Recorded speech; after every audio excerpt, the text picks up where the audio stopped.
Hello and welcome to this month's edition of Canal Chronicles, a look at what is going on at Loop Power District and an update from this month's board meeting. At the board meeting this month, the board heard an update from management regarding the damage from the March 12th through 14th storm event. The district continues on repairs to the canal system and has completed most of the repairs at the intake structure, as well as repairing one of the breaches near the Highway 22 bridge south and west of Genoa. The district has also worked at repairing the deck structure on the weir about 2 miles downstream from the intake structure, and is working at filling the gap between the weir structure and the Loop River that was used as part of the canal. This deck structure needs to be completed in order to allow the district to move equipment back and forth from the north side of the canal to the south side of the canal, and is instrumental in completing the repairs needed on the entire canal system. The district is working with Olson Incorporated to finalize design plans that will be submitted to the Federal Energy Regulatory Commission. These plans are expected to be submitted yet this week to the FERC, and then FERC will basically approve the plans, which will then allow the district to move forward with repairs on both a temporary basis and a final basis. I know a lot of people have been asking questions as to what is going on with the repairs and what will happen with water in the canal in the future.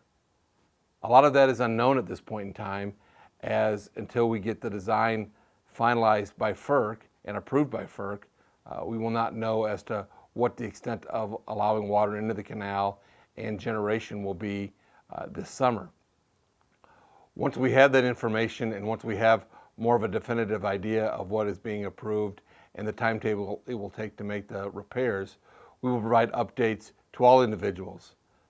Once again, keep abreast of the district's social media sites and website to find out more information regarding repairs to the canal from the damage of the storm event in March.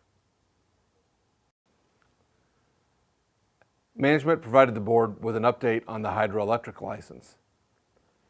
In March, after the storm event, the district asked for a suspension of Article 406 within the license, which is a suspension of the flow requirements into the canal from March 1st through June 30th.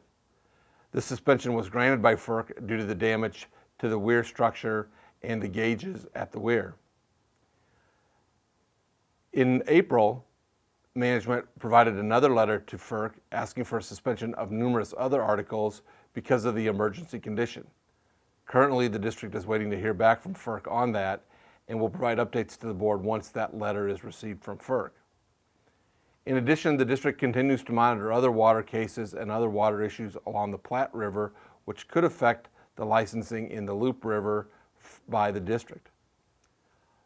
These issues include the withdrawal of water from the Platte River and drought mitigation measures within the Platte River near the Lincoln and Omaha areas.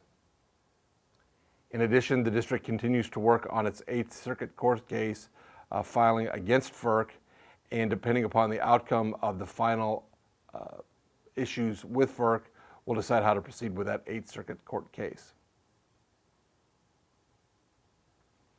Management also provided an update to the board regarding the construction of the new service center.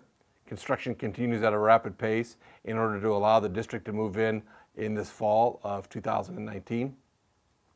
Most of the outside of the new service center is complete, and a lot of work continues on the interior, including the walls, drywall, and other features on the interior of the structure. The district has also worked with the city regarding the road and the plotting of the area inside of the Energy Triangle addition. The district went to the City Council and the Planning Commission in April for a preliminary approval of the new plot, and then also will be going in May for a final approval of this plot. We're thankful for the work that we've done on that, and this will allow construction on the entry road and the roadway used into the Energy Triangle addition. During the Personnel, Safety, and Insurance Committee portion of the meeting, management provided to the board an initial thought process regarding organizational changes at the district. Due to a couple of retirements on the executive team that we expect within the next couple of years, management, and specifically myself, have been looking at ways to possibly reorganize the district to make it more efficient and work better with the upcoming retirements that we have and some of the retirements that have been announced to date. Currently, the organizational structure is in flux, and we will be working with the board over the next several months to finalize what we think will be a better structure, both in the interim and then finally once the retirements that we expect to happen in the next couple of years take place. All of this will be communicated in more detail to the employees as the board and management finalize our plans. The district board and management discussed legislative activities that have been going on at the unicameral during the 2019 year. The current session of the unicameral is approximately 2/3 over, and the unicameral is currently into day-long and nighttime sessions. For the most part, there are no bills of real concern with regard to the electric utility industry, as the unicameral is focusing on budget, property taxes, and sales tax issues. Board and management did discuss concerns of, green-friendly groups and other groups that are trying to get their hands into locally elected politics and what that might mean for the district in the future. There's been a lot of activity associated with these specialty groups and what they are looking for as far as board member goes and what they can do in the long term.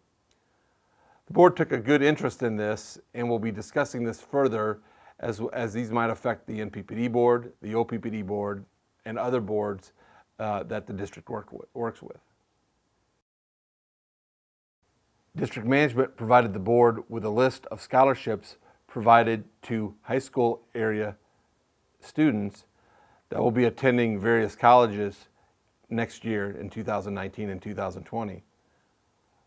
Loop Power District is happy to provide these scholarships to students as it provides a basis for keeping students in the area that will become employed by local employers and helps everybody out. We do this with most of our schools, and we have several scholarship recipients for the 2019-2020 year. Vice President of Administrative Services Walt Williams provided an update to the board on the year-to-date financial condition of the district. This was done as part of our normal monthly financial reporting structure. Overall, the district has done okay during the first quarter of the year, although it has lagged behind last year, due mostly to the results of the March flood event.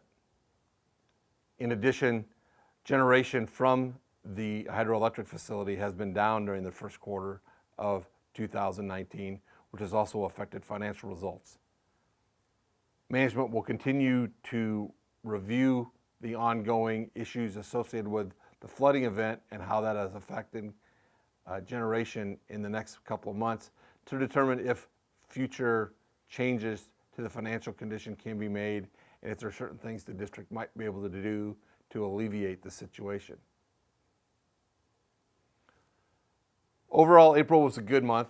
District employees continue to work very, very hard to repair the damages associated with the flooding event that occurred in March, and we've been working many, many hours to get to a point where we can provide additional updates to employees and family and friends. I know there's a lot of work that has gone on with regard to the damage, and updates have been provided as quickly as we can, but there's a lot of information that people continue to want to know. If you see one of us out on the street, please don't hesitate to ask us what's going on, and we'll let you know as much as we can. But I do ask you to continue to look at our website and social media pages for updates, as those are more dynamic and they will provide the information that you need. Well, that's all for this month's edition of Canal Chronicles. Until next month, stay safe and be happy.